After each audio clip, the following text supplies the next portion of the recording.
Good afternoon, everyone. Good afternoon. And so, I think, nakakaon ba ang tanan? Okay pa ba ang tanan? Dili? Ano mo dili man? So, okay ka or dili? Magsugod na tayo. So, our topic for today is all about content analysis. So, brief review lang about sa discussion kanina about context analysis. So, what do you learn or what did you learn about context analysis? Right? Anyone? Okay, I'll call names. So, okay, Ms. Karil? Ma'am, can you please stand? Just a brief review. Context analysis. What is all about? Context analysis is a method used to interpret or analyze information. Alright, very good. Analyze and interpret information. Information of what? Miss Bayor? Of what information? Ingon si Miss Carol ganina nga, ang context analysis daw is an analyzation of an information. So what information man nato i-analyze? Right, thank you, very good. Research. And so naman, Miss Fernandez, what is context analysis? Ingon si Miss Carol ganina, it is all analyzation, siya po, analyzation of information sa research. And how about you, Miss?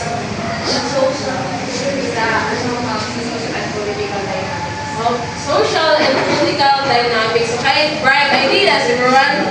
So now let's move on and let's move into content analysis. So what differs content analysis from context analysis? Right, content o context. So may kalayan nila. Diba, ang context nila yung define nga, it's all about analyzing of information. Yeah. Yes, Miss Cecil? What differs from content analysis between context analysis? Pag real good content analysis, ma'am, so unsay sulod ana na kuan. Unsay sinadira sa document or about sa crime story. Right? How about the context analysis? Pag-interpret sa isa ka kawan. Or pag-understand sa isa ka data or document. Alright, very good. So you got the idea now. So Miss Estelle is gonna nakuha niya ang point, which is ang content analysis is wherein you analyze the content or what the content is all about, the text, the stories, documentaries, or in the history, readings of history. However, context analysis is all about its what? Understanding and interpretation. So here in our discussion for today, we will be talking about content analysis and how to do it, Para mo kitang, or maybe some of you will become a historian someday. So this basis or this topic will suited be for you. And also, you students will also learn on how to analyze the content. So let's proceed. So content analysis. So may I call on someone to read this definition? May I call on Miss Charis Malingo?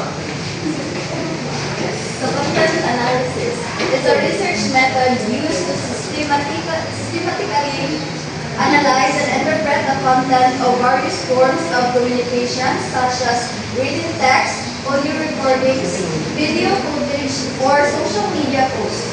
It involves identifying patterns, themes, and meanings within the data to gain insights into the underlying messages, attitudes, or behaviors being communicated. Right, thank you. So, ingat mo ganina nga, ang context analysis is all about interpretation. Pero anong sa definition na ko, interpretation ng gyapon siya? May ko, the reporter, ma'am? Can you define what this context analysis is all about? Well, context analysis is all about how you understand or interpret the information. It is the studying sa past na mga events para makipauan mo ang mga information na iba is natutunan na mo or hindi. So, dinatag matter sa past events ang mga present events kami. Alright, very good. So, natapos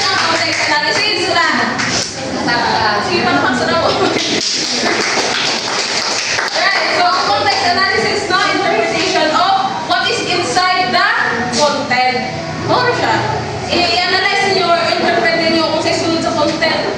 So, ang content, muna siya. So, it focuses on what? Well, the context focuses on how and why. Okay, sagot ko na. So, it involves identifying patterns, themes, and meanings within the data to gain insights into the underlying messages, attitudes, or behaviors being communicated. So, ang rin sa content analysis, dili lang siya all about interpretation.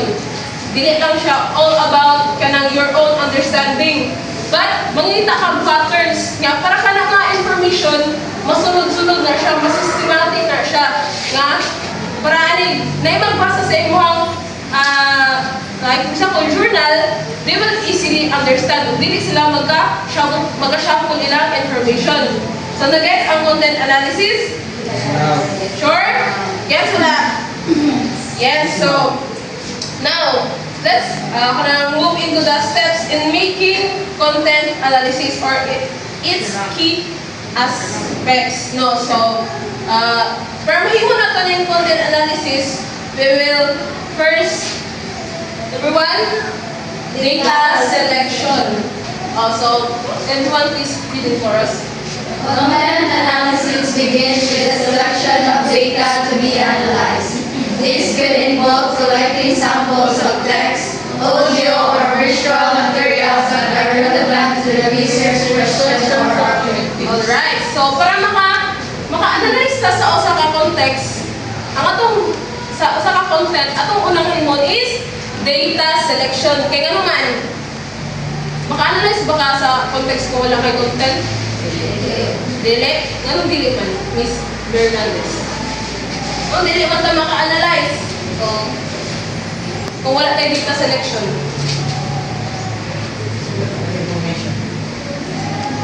Kaya tungod nung pwede hamang ka mag-base sa information na iyong i-analyze. Right, very good. So, data selection is very important para makapusit ka sa uban na steps. So, in beginning sa content analysis, data selection is very important. So, for instance, I will give you a concrete example. So, let's say, mag-analyze ka sa context sa no limitang hearing. Are you familiar with no limitang hearing? Yes, from 1887 by? By Dr. Jose Rizal. So, what is no limitang hearing is all about? No. So, ako na siya i-analyze ang iyang content. So, kung mayroon tag no limitang hearing sa English pa is tanungan. Or sa tanong pa, makahiya. No? So, atong gamiton ang no limitang hearing as our data selection. So, we are now selecting a data mo ang no limitang hearing. So, ato na siya i-analyze karon. Atong i-analyze ang sulod sa no limitang hearing. So, let's move sa coding. So, everyone, please read. Coding is the process of categorizing and labeling different elements or units of analysis within the data. It involves creating a set of codes or categories that capture the key concepts or variables of interest. The codes are applied to the data to systematically identify and classify them. Alright, what is coding, everyone? Coding. Coding, Miss Humilda, do you have an idea? Coding in content analysis, not in technical way. So, in my Yeah. I think coding is like genre. So, coding ay yung label o kung saan sila ng klase ng content. Alright, very good. Thank you. No. So, di ba ganina kay nagkuha ang data selection which is ang no limit ang here. So, katong no limit ang here, kuha na ito siyang code. Okay, nakoy sunura ka code. Code A is the what? Religious authority. So, di ba, kung mabasa na ito wala sa here or nakabalo na mo sa story, it's all about the Spanish colonization, the friars, the churches, the Filipino elites. So, I have now the three code. Code A is all about religious authority. So sa religious authority, kisa ang nag-rule during sa Spanish colonization? Ha? Friars. Kung sa pa man, ang mga clergy or the group of religious people. So, muna to, itong code. Isa itong code na to. Religious authority. And our code B is colonial oppression or colonization. So, atong code A is all about religious authority and code B is all about Spanish Spanish colonization or colonial oppression. So what happened during the Spanish colonization? Yes, Miss Abrigo? Yes, Miss? Ikot sana. Alright, so di ba ganyan na tayo code? Unsa itong code A? Religious authority. Code B?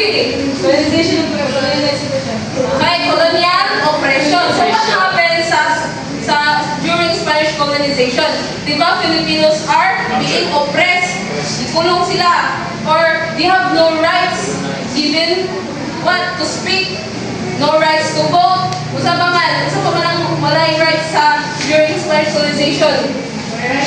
Walay education, so colonial oppression. Our code is all about social awakening.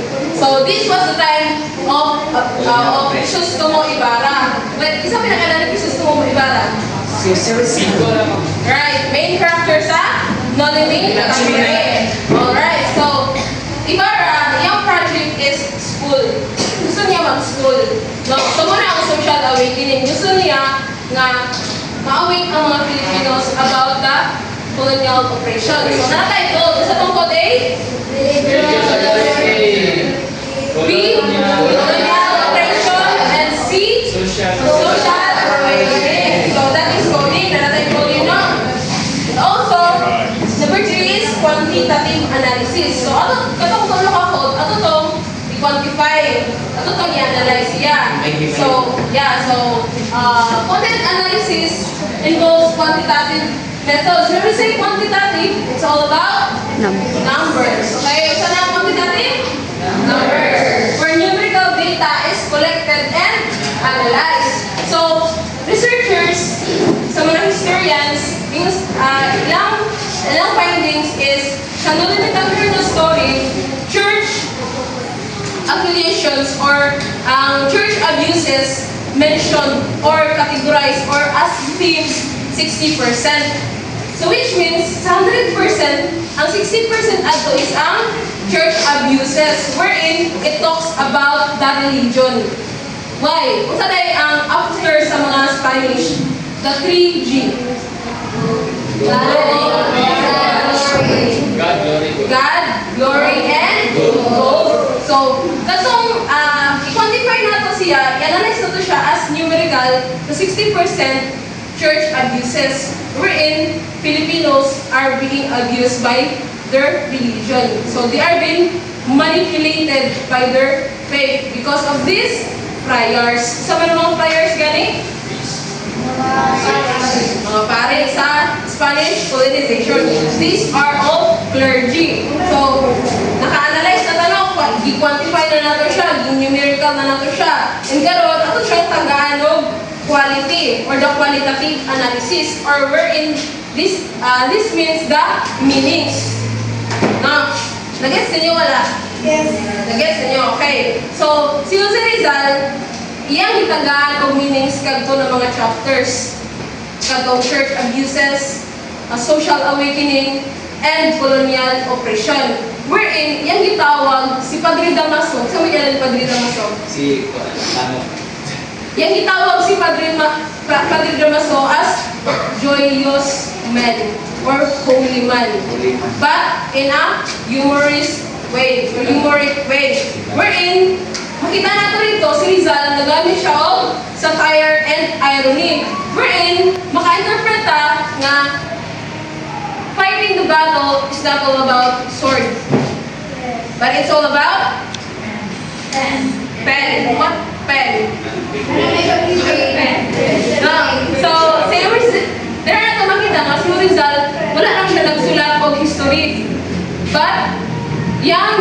define dito or nag-set siya ang example nga you can dili lang sa tanang panahon magamit ka og sword to fight, but you can use humor. You can use humor to undermine the divine image of this clergy. So yan gigamit iyang pagka humorous para mapildi niya ang mga friars. Yan galing gitawag si Padre Salvi as kanang holy man. But kabalo siya nga si Salvi is na lustful desire kang Maria Clara. Kabalo man ang story? Yes? Wala. Yes. So, mo na to. Nakuha na nato o qualitative analysis. So, nag-gets ka wala? Na, wala silang nag-gets. Okay. So, mine, it's all about interpretation and inference. So, please read for us, everyone. To make sense of the data, researchers analyze the coded data, draw conclusions, and make connections between different codes or themes. They identify trends, attitudes, or patterns within the content and draw broader implications or conclusions. Alright, so nakakuha na natin sa quantitative o qualitative. Now, we will interpret and give inference about those data nga atong nakuha. No? So, saan na itong pwede makuha nitong nakadraw tag conclusions? So, when we say inference, it's all about conclusion. Diba naka-analyze naman ta? Nakuha na ito yung quantity, yung quality, ang data selection, o ang coding. So now, katong tanan, after mo ito ma-set up, you will interpret. So, i-interpret nato to. So, ano na ito pag-interpret? So, si Rizal, nakakam up siya, or ang mga historians, ilang nakam up na si Rizal, nag-use siya of humor to defeat the friars. Or, yang i-specify ba na intellect is the best weapon to defeat your enemies. Yung mga, what? Stupid. Yan na. So, they may identify trends, attitudes, or patterns within the content and draw broader implications or conclusions. And next is the reliability and validity. So, please read it for us, everyone. Content analysis aims to ensure reliability and validity in its findings. Reliability refers to the consistency of the coding process and the agreement between different coders. Validity refers to accuracy and meaningfulness of the interpretations and inferences made from the data. Alright. It will become reliable if two different authors will look into that chapters. Di ba itong chapters kayo na kayo all about Padre Damaso, about Ibarra, itong sa church na oppressions, no? So, may mo siyang reliable kung more authors ang mag-interpret ato na data. Okay, so, ang question is, valid ba siya? Okay, does this affect the result? Does this affect results intent or kanang nakuha ba nato ang intention ni Rizal? Para may mo siyang valid. Yes or no? Why? If yes, why? And if no, why not? Miss Charis? Yes or no? Nakuha ba nato ang point ni Rizal? Yes. Why? Yes. It's because something na ito ang story na quote niya or about something. Correct. Kasi baka answer of no. May baka answer of yes. Ano ba na? May kumawi. Yes, kaya sa nakuha na to ang interpret ba ni Rizal kung parang mabigay ka ng nanira all about sa sword na because of the one would be Rizal ito parang integrity niya o love niya sa words na one malaya ang indicator from this. Alright. So, valid dili. Ang valid. It's because nakuha na to ang point ni Rizal. No, di ba, Miss Umilda? Yes. What comes in terms when you say reliability and validity? Reliability is kung reliable ba ang source and validity is kung valid ba din ang source. Alright. Ako na definition na to, ma'am. Alright, so valid siya is because we are using the exact or original text of Jose Rizal. Dili lang by rumors or secondary options, di ba? Ato siyang gi-analyze ang non-limited hearing, no? Ito lang na-simple na siya na illustration. So, nakuha na to yung reliability and validity. It's because atong context kinikuha or ang data selection is all about sa life ni Rizal or the story ni Rizal. So, wala ka nagkuha sa lain nga what? Sa secondary na mga references. So, that's it. May mo siyang reliable and valid. And lastly is report findings. So, can you please elaborate this one, Miss? Ligan? Just read, ma'am. Just read. The results of content analysis are typically reported in research papers or reports, where researchers present their findings, interpretation, and conclusion.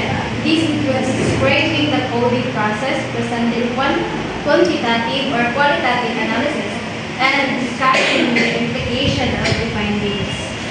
Alright. What can you say about this, Miss Juan? Go ahead, try. Report findings.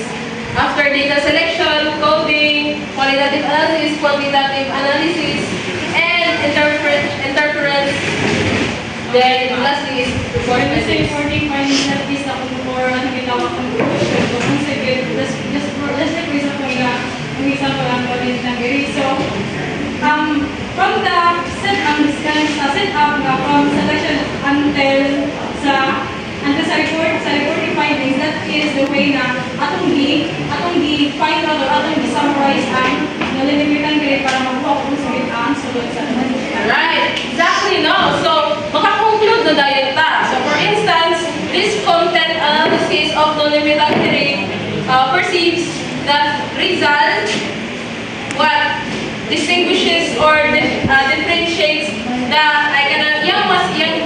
mas iyang gipili or mas iyang focus is all about religious power rather than military power.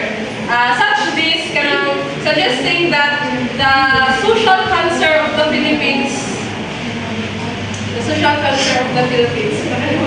Alright, so now, after na to, ma-analyze ang quantitative niya, mas makahimulatag interpretation and inference, we can now report findings wherein you can publish this journal in order for you to gain or in order for you to give information to the readers, especially in Philippine history, because dili siya kung di makabuot-buot sa history, no? Yes or no? Yes. Dili sa makabuot-buot, pwede ba natin siya mabayluan? No. Pwede. Pwede ba natin mabayluan ng history? Yeah, that's why you need to filter the informations. Like mga hackers, what they did or what they do to these informations. Diba? Ilang alternate or ilang ibang kulihan ang mga informations wherein ang mga readers pod nga mutuorag dali-dali. Nato na kung ang article is all about news, naka-news bitaw siya. Dali ra mo to ang tao, no?